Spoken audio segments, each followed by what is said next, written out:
Escuela burocrática. Como sabemos, uno de los fundadores de esta escuela fue Maximilian Karl Emil Weber, que nació el 21 de abril de 1864 y falleció el 14 de junio de 1920.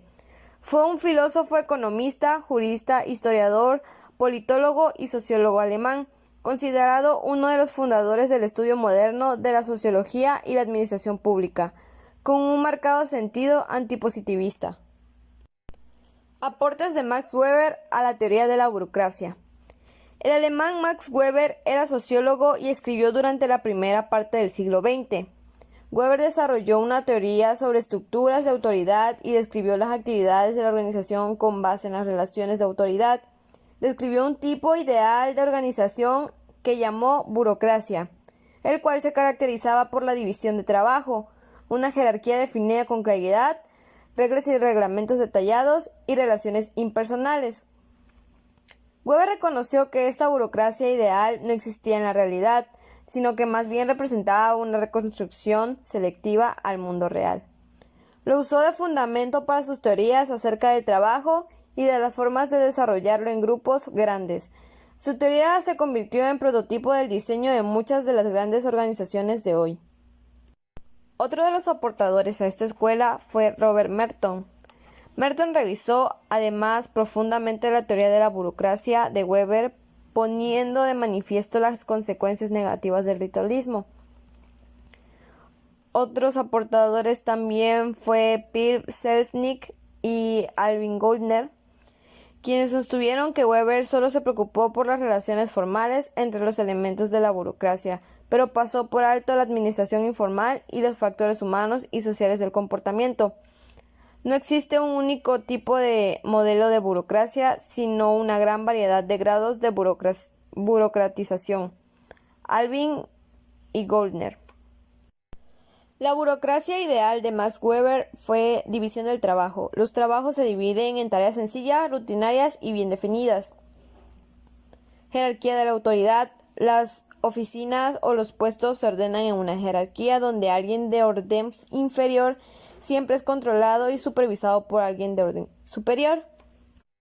La selección formal, que es que todos los miembros de una organización son seleccionados con base calificaciones técnicas demostradas por vía de una preparación, estudios o exámenes formales. Reglas y reglamentos formales que para garantizar la uniformidad y regular los efectos de los empleados, los gerentes deben de depender enormemente de las reglas formales de una organización. Impersonalidad. Las reglas y los controles se aplican de manera uniforme, evitando que sean involucrados con las personalidades y preferencias personales de los empleados. En tanto, la orientación de la carrera es que los gerentes son ejecutivos profesionales en lugar de propietarios de las unidades que administran. También trabajan con sueldos y siguen una carrera dentro de la organización. Entre las principales figuras que se destacaron dentro de la teoría de la burocracia se encuentra Max Weber, el creador e inspirador de los demás. Robert Merton, Philip Selznick, Alvin Goldner, Mitter Blau, Richard Scott, Rainer Brentix, Robert Michels, Terence Hopkins. Max Weber, creador de la escuela burocrática. Se basa en la racionalidad de la adecuación de los medios de los objetivos pretendidos con la finalidad de obtener una máxima eficiencia posible. Merton hizo un modelo que se basa en las consecuencias no previstas, es decir, en las disfunciones de la burocrática, dentro de los principios de la máquina. Para Merton, la burocracia no es tan eficiente como destaca Weber. sino que se basa en una práctica de disfunciones que perjudican la funcionalidad y llevan a la disfunción. Felix Selznick llevó a cabo una investigación sobre la TVA para mostrar la flexibilidad y el ajuste de la burocracia. El modelo de Selznick presenta que la burocracia genera consecuencias no previstas que se derivan de problemas relacionados a la organización informal. El modelo de Selznick se representa de la siguiente manera. Número 1.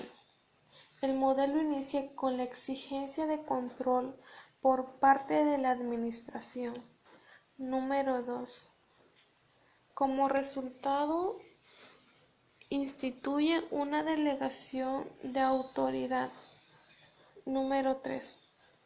Cada unidad procura adaptar su política a la doctrina oficial, produciendo sus objetivos. Número 4. Al mismo tiempo, se refuerza la internacionalización de los objetivos. Número 5.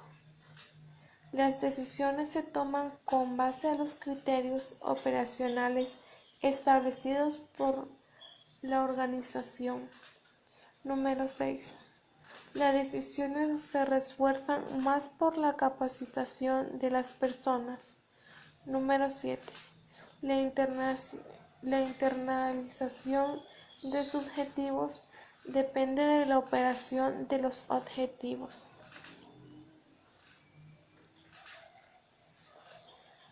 Alvin Glauner llevó una investigación y concluyó que no existe un modelo burocrático, pero sí una variedad de grados. El modelo de Glauner se explica de la siguiente manera.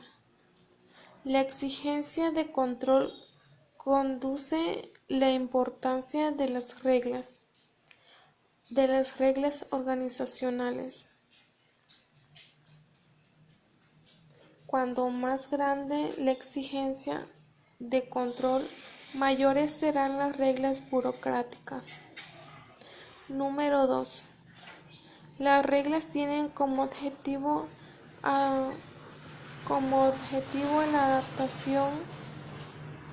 la adaptación de directrices generales e impersonales que definen lo que se permite y no se permite. Número 3. Proporciona a los participantes una visibilidad de las relaciones de poder. Número 4. Estas normas provocan aumento del nivel de tensión en las relaciones interpersonales. Número 5. La adaptación de directrices generales